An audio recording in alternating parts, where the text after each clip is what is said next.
A world in the sky, floating islands teeming with life. A society built around airships, mech combat, and adventure. Solatorobo. Red the Hunter feels like a classic action RPG about a heroic mercenary's journey. But what if there's more to this world than meets the eye? What if its origins are tied to something far older and more mysterious? Could this game secretly be connected to something greater? An ancient past that reshaped everything? Today on Gamer Lore Nexus, we're diving into the hidden truths of Solatorobo and the secrets of its world.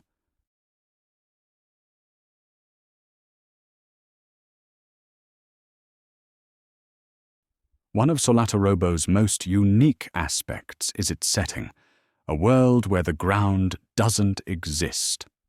Instead, we have floating islands, sky-bound cities, and civilizations that rely on airships to survive. But here's the strange part. Why does no one ever question why the world is like this? It's just accepted as normal. This world wasn't always like this ancient ruins exist, but no one knows their origin. The game's lore. Hints at a lost civilization characters speak of a forbidden truth hidden beneath the clouds. What if the floating islands aren't just a natural phenomenon, but the remains of a once great world that was shattered?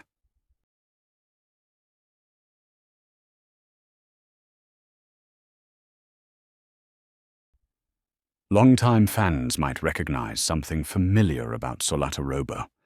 That's because it's actually part of the Little Tail Bronx series, which started with Tail Concerto on the PlayStation 1.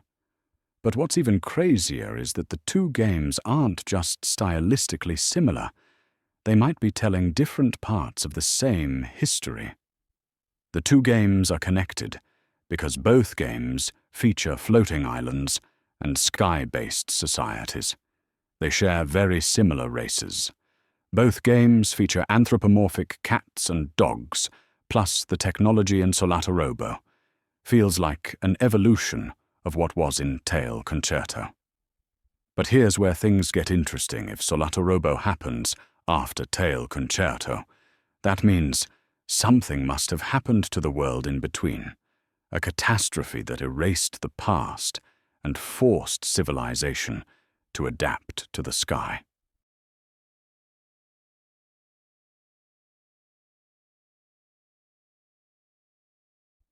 If we dig deeper into Solatorobo's lore, we find mentions of an ancient power, something that altered the world itself. The game hints at a past event that reshaped society, but it never fully explains what happened. However, if we piece together the evidence, we might have an answer. So what could have caused the cataclysm? That single event shaped the entire world we know. Then there's the medallions. They aren't just artifacts. They hold unnatural power, and the game's final battle involves a threat, capable of destroying what's left of the world. Could it be that the floating islands aren't just remnants of a broken world, but a solution to prevent history from repeating itself? What if the people of the past lifted their cities into the sky to escape the destruction?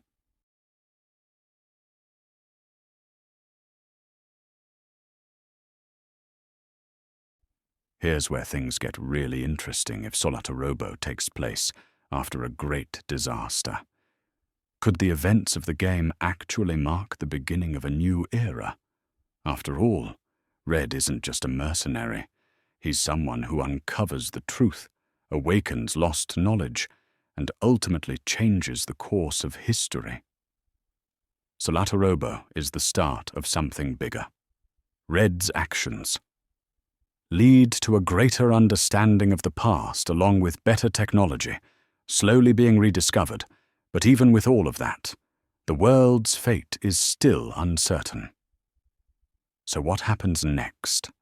What if Solatorobo isn't just a story about Red's adventure, but the first step toward rebuilding a lost civilization?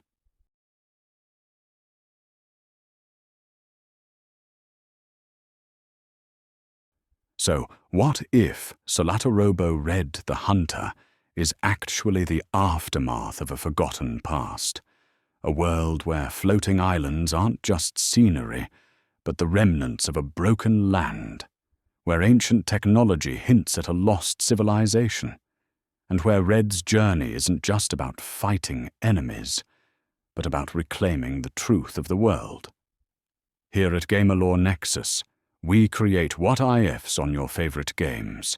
If you love deep dive what-if theories, hit that like button, because sometimes the greatest mysteries are hidden in plain sight. Take care, and I'll see you all in the next one.